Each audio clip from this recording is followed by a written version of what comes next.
want to come together and try and figure this thing out together. Those two kinds of relationships are totally different. If one person or one group is trying to build friendships, and the other is trying to just look at what it would look like if we improved race relations in the area, those two purposes could come to a head. Because the person who wants to build a friendship is saying, how come you don't want to go deeper? And the person who wants to improve race relations is saying, why are you getting in my business? So finding out what that purpose is ahead of time is really important. Now, you could be coming together for some particular justice work. Perhaps there's something going on that you want to address together. That's a different kind of purpose or a different kind of relationship. And it could be that you are required to be at the particular something. Now, it's my understanding that this was an invitation gathering, but there are some of these kinds of gatherings that happen because somebody whose boss tells them that they need to be at this place. And so those kinds of relationships can be built, but they're going to look totally different than a relationship that is trying to move toward friendship. So one of the tools in the toolkit is to establish and to acknowledge for our own selves what is the purpose of this relationship. It's not just as simple as sitting down and saying, okay, we're going to have a relationship, we're going to work on it. Those purposes could be at odds with each other. Okay, the second one is being open to learning. Now, often when we start thinking about being open to learning, we want to start learning about someone else. But actually, the first step is to start learning about us. What am I going to learn about myself? Am I open to learning new things about myself? Some things that I may not know about myself. Some things that I may not know about myself unless someone else tells me. And we'll get to that a little further. But there are some things that I won't be able to see about myself on my own. It'll only be in relationship with someone else where somebody will be able to point something out to me. Am I open to learning something about me in building this relationship, especially relationships across racial difference? Then, of course, learning about your partner, and that could be an individual person or that could be a group of people, but it's important to be able to learn about someone else. If we go into the relationship already assuming that we know, based on whatever we know already, we're going to run into trouble. Also about history, when we're talking about racial difference, and we're talking about racial relationships, and we're talking about racial injustice or justice, we're talking about a long history that is built up to the point where you and someone else have decided that you're going to be in relationship with one another. In the United States, for white people, it is much more difficult for us, unless there's intention behind it, for us to learn about our history and learn about histories of other people. We've been told one particular way of thinking about our history, and that shows up in our textbooks, and it shows up in our TV shows, and it shows up in our culture, and it's reinforced over and over and over again without a counter that says, if you don't learn about other areas of history, you are at a loss. So as a white person, I can go through my whole life and never think about history differently than the way that I've been taught in school, or maybe even in church, or in my family, or in culture at large, and there's no one who will say to me, there's something that's missing from your education. So I'm speaking as a white person for white people here in this room, that it's an intentional move, especially for us, to be able to say, we need to know what this history is. It's not just knowing about us, it's not just knowing about the person that we're going into a relationship with, but it's knowing about the long history that has come before, and that will load up everything that's going on as we're trying to build that relationship. And that brings us to homework. So some of us will have to do more homework than others of us, but it's important that we're open to knowing that that's part of this tool. Okay, the next is self-reflection. Many times, again, we try to get into these relationships and we want to look to the other person. We want to say, oh, I want to find out all about this other person. And that's wonderful. But in relationships across racial difference, a lot of the work has to happen internally. internally first. So there has to be a lot of self-reflection that happens. What is your racial biography? If someone asked you, what has it meant for you to identify as white? What has it meant for you to identify as Latina? What has it meant for you to identify as a Native person? What does that look like throughout your life? Would that be something that's easy for you? Would that be something that's difficult for you? That's going to be part of building this relationship too. What privileges do you have? Each one of us, within our different spheres of experience and influence, will have different privileges. Some of them will be racial, some of them will not be racial. But what are those privileges that we hold? Do we hold economic privilege? Do we hold racial privilege? Do we hold family standing privilege or societal standing privilege? Considering what those are as we enter into a relationship is important too. There's implicit bias. What has culture taught us to pair together immediately? We automatically connect this with this. And those things are formed together, and we automatically think those things are true. What are those implicit biases that we hold? What are the expectations that we have about these relationships? Do we expect they're going to go well? Does our partner expect it's going to be a disappointment? That almost runs us right back to purpose. Those two things can get in the way as well. What are our feelings about building these relationships? Are we excited about them? Do we have a lot of hope? Are we frustrated by all the times that somebody told us that they wanted to build relationships across racial difference, and then we sat down at the table and we poured out our hearts, and then just sat right there, and then we went back to doing whatever we were doing before, and it felt like the person was just lying to our face because they just kept self-reflection.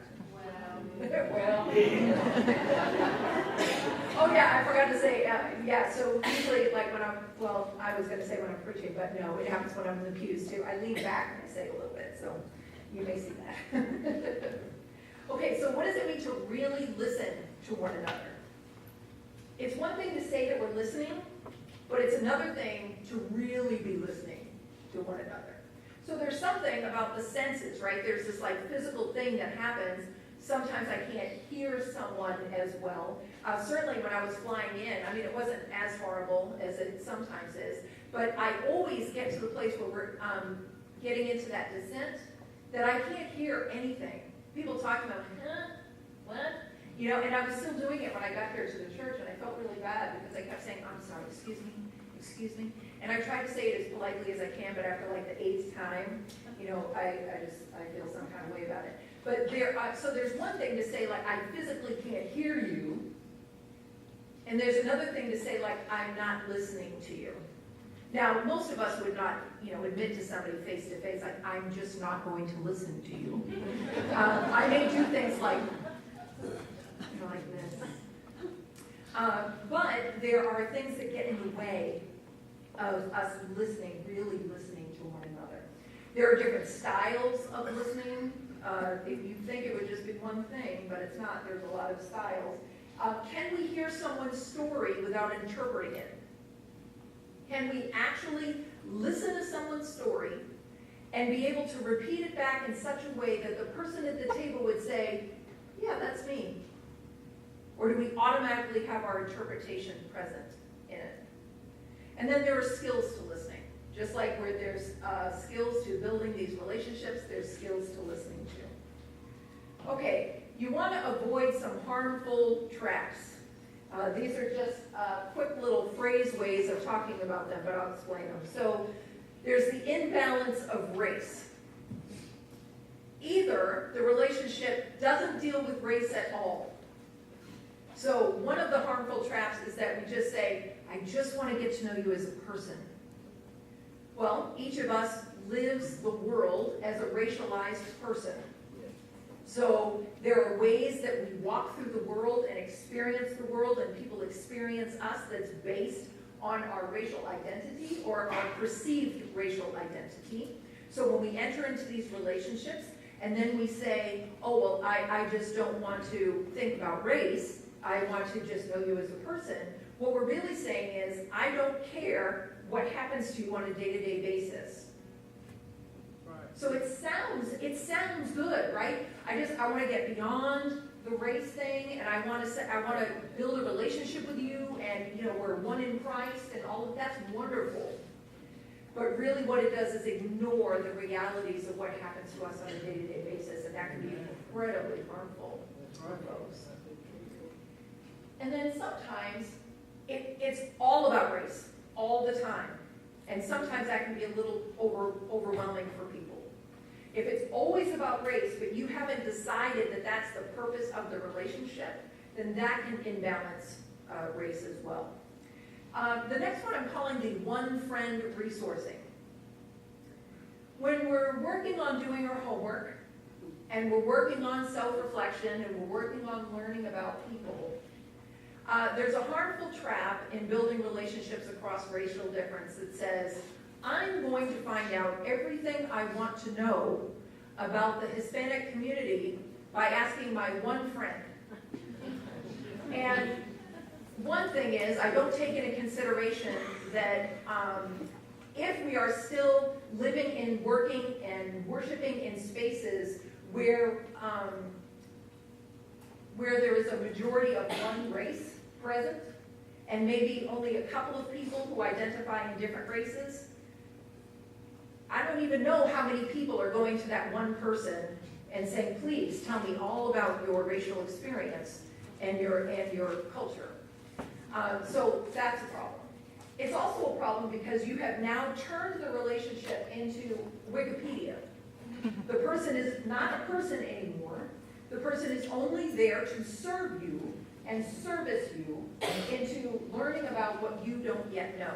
We are in a world of social media and Google and websites, and there are plenty of places that we can responsibly go to learn about information as we're starting to become responsible in this relationship building. So let me just say one more thing too. If we find ourselves in a space with a person of a different racial identity, and we have never had a conversation about race, like a real one, that is not the friend. Because really, you're acquaintances. Race takes up so much of our lives. Now, I'll just admit, for white people, this is hard for us sometimes because we don't have to deal with race if we don't want to. So we can step aside from the race conversation, and we don't have to attend to it if we don't want to. So we think, well,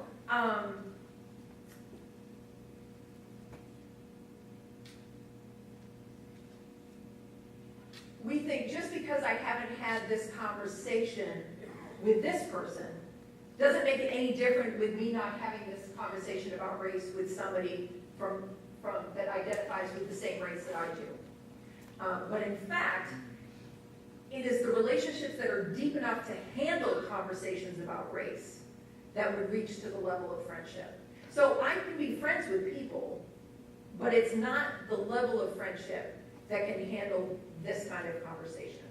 So just another way to be respectful of one another, to realize that we are not only here to service one another, especially people of color that are consistently asked by white people to do so. Okay, so obviously we want to try to avoid harmful language. Sometimes this is a learning curve. Sometimes we don't know we've said something until we say it and the whole room changes, or the person across from us shifts in a particular kind of way. This is part of the self-reflection also. Accept that it happened, apologize without excuse, and move on. It's not going to fix everything, but it's already out there. So you work with the person that you're in relationship with in a way that is respectful for them. And you tuck it in your back pocket so that you know that that is not a term that you use anymore. But we could talk about that more later. So if there's more questions about that, sometimes sometimes that's one that garners some currency. Over spiritualizing. So one of the things that we don't want to do is say, if we just love Jesus more. I'm going to assume that every single person in this room loves Jesus. I'm going to be bold. I'm going to proclaim it. I'm going to say, even in the name of Jesus, that we all love Jesus in this room. So when we say if we just love Jesus more, really what we're saying is, well, I love Jesus more. If you could love Jesus more, then all this stuff would work itself out. Okay, so let's not do that. Also, if we ignore power. So, Bishop, you were very, very kind and hospitable while we were eating, so I'm going to invite you right into my little explanation here. So if I'm having a conversation with you, Bishop, there's a power differential. I understand that you are a retired bishop, and I understand that you are serving this great church right now, and I'm so grateful, and I've heard that a lot of folk are very, very grateful. But you and I are at a power differential. You are a bishop, and that's wonderful. But you and I are going to have a different kind of conversation than I might have with somebody else. Now, this would change even more so if I was an itinerant elder in the United Methodist Church. Because as much as I want to be forthright with you, and I would be trying to be as forthright as I possibly could, there is a power differential that is in place, and that has to be accepted and acknowledged. I'm sure that once you became bishop, when you walked into a room, things kind of changed, right? I mean, that's just a reality. That's just a real thing. So what it says is that the person with the most power in the room has to be the one to share it. So if you are the person who's got the most power in that particular relationship, you have to be the one to share it. You have to be explicit about it. Because even being explicit about it, if our dear bishop here said to me, Michelle, you don't need to worry about that right now. It's just me and you having this conversation. He'd probably have to say it a couple times in a couple different ways. And it might take time for me to live into that. It's not because I don't trust you, Bishop. I do. I trust you. I can feel it already. But it's real. It's real. Okay. And then building trust. This is a tricky one. Because our most ideal selves want to trust. We want to believe this relationship's going to work out. We want to believe that we're not going to get hurt. We want to believe that we can be vulnerable with one another. But sometimes we blow right by this one. It takes time. It's not going to happen today. The seeds might be sown today, and that'd be wonderful. And if some of y'all already have some relationships or some connections in different kinds of ways,